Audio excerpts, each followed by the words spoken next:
On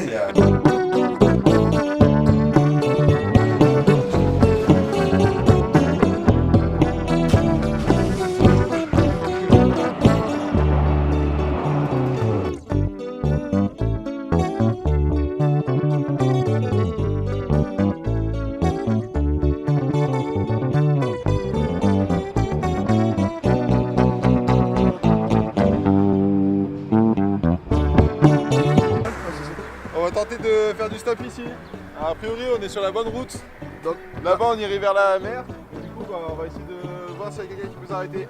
Donc là on s'est déplacé quelques centaines de mètres après les conseils précieux d'une dame et d'un T'as une voiture. Donc on espère que ça va marcher, on est arrivé ici, il doit y avoir à peu près 20 minutes, 30 minutes. Ah. Et là on pousse hein. Ça fait 3 minutes qu'on est là. Mais non mais là-bas au bout je te parlais. Ouais. Là. Si. I wanna know. Ah mais merde, attends. Premier autostop, donc là on a été pris très rapidement par deux personnes très sympathiques. Say hello. Hello. Par notre premier pilote qui nous a gentiment charté parce qu'on n'avait pas voulu payer, soi-disant c'était payant. Donc on se retrouve au milieu de l'autoroute à 130 km de Constanța. On pensait y être, on a peut-être vendu la peau de l'ours avant de l'avoir tué, comme on dit en France. Au revoir. Frankie, where are you, Frankie? We took a nice car to go to Constanța. Là on est à Constanța, il y a un magistrat qui nous a pris après que l'autre il nous ait poussé. Super sympa là, on fait une petite pause à la pompe à essence. Là, on fait un petit truc, je pense qu'il va, je sais pas, il s'arrête à acheter un petit truc et puis après a priori il nous pose à la mer. Il nous pose à la mer, on va se baigner. Là il doit pas faire chaud, hein. Il a vu sur le panneau il faisait 13 degrés tout à l'heure. Ouais, il doit faire autour de 15 degrés. La mer a priori elle est à 10. On va voir si on va se baigner ou pas. Bon, on vient d'arriver à la mer. On vient de se faire déposer par ce monsieur qui était super sympathique. Il était énorme, il nous a posé, on a discuté et tout, c'était un magistrat. Il y a un magistrat qui aime la pêche et le vélo. Il est venu voir le Tour de France en France, ouais. Et c'était trop cool de parler avec lui, il parlait anglais plutôt assez bien. Plutôt assez bien, on a parlé pendant... On a pu parler tout le voyage, c'était trop cool. Il est génial. Et il nous a même acheté des Dwitch, petite surprise, il nous a acheté des Dwitch et quelques bières. Il nous a dit bah, faut qu'on s'arrête 2 minutes là. Il est revenu avec des sandwichs, des bières. Je pense qu'on commence vachement bien ce voyage avec, en autostop. Les premiers pas sur la mer Noire. Eh bah écoute, c'est de la balle. Est-ce qu'on est à la mer? C'est la mer Noire. La mer Noire. C'est la mer Noire. La mer Noire. Du coup, on va aller se baigner un petit coup.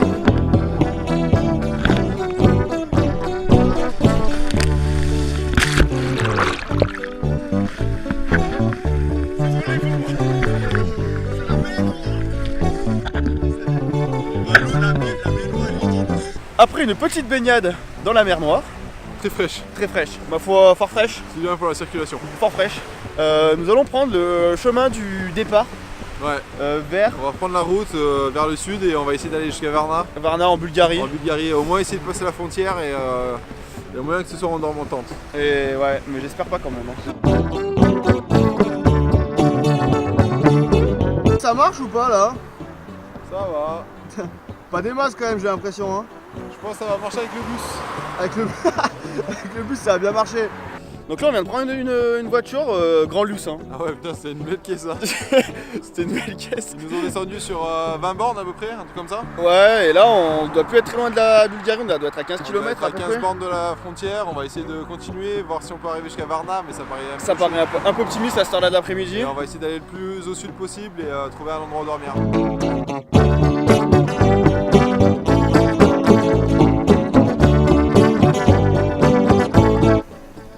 On a croisé un dernier petit mec là qui nous a semblé fort sympathique. Notre dernier Roumain. Dernier roumain. Notre dernier Roumain, je pense. Et là, qu'est-ce qu'on voit? La frontière. Le poste frontière. Là, on va essayer de partir en stop ici pour arriver à Varna ce soir, mais franchement, il n'y a rien de sûr du tout. Rien de sûr du tout. Là, on peut voir l'autre cloche-botte assis par terre, en train de donner tout ce qu'il a pour nous dégoter une voiture. Là, il donne tout, hein. Il donne tout là. Après avoir essayé de faire du stop ici, c'est quoi le plan maintenant? On va marcher jusqu'à la prochaine ville, je crois. Il n'y a personne qui passe là. La prochaine ville qui est à 10 km à pied. Quelque chose comme ça. Mais ça nous fait arriver à 19h. Easy. Donc là on vient de passer la frontière bulgare. Et là nous marchons en direction de la première ville qui est à approximativement 10-15 km. D'ici nous sommes dans des conditions de marche. Alors nous allons on va arriver sûrement dans une petite heure, un peu moins maintenant parce que ça fait déjà 30 minutes qu'on marche. Ça mettait 1 heure il y a 30 minutes donc. Ça fait 10 minutes qu'on marche. Et ça fait 10 minutes qu'on marche. Et donc il n'y a personne sur cette route. Donc autant te dire que pour le stop. Oh putain,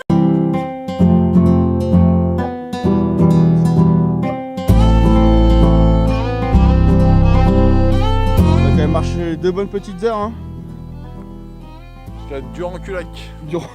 On est à Durand-Culac. Plus le temps passe, et moins on a de chance de trouver un endroit pour dormir pour ce soir. Ouais. Le stop en Bulgarie, c'est d'une simplicité. Ça se passe bien là, Francky? Là, on est à peu près à une dizaine de stops pris. Non. En vrai, on a même mis un peu de musique tellement ça poireute là. Là, on s'est passé à la sortie du village, on essaie de voir si on peut en sortir, mais ça a l'air compliqué. ça risque de se finir en tente et gang lift, tout ça. Là, on est en train de monter un petit nid douillet pour ce soir. Tu nous fais pas le tour du propriétaire, fais visiter un peu. Écoute, je viens de te créer un 6 mètres carrés. 4 mètres carrés. Attention. Et. En fait, c'est des échos ce que je fais. Là, on est sur un gros setup, on va être très bien là-dedans. Là, ça va être génial. Splendide. Une magnifique nuit nous attend. Splendide. Et demain, on bouge.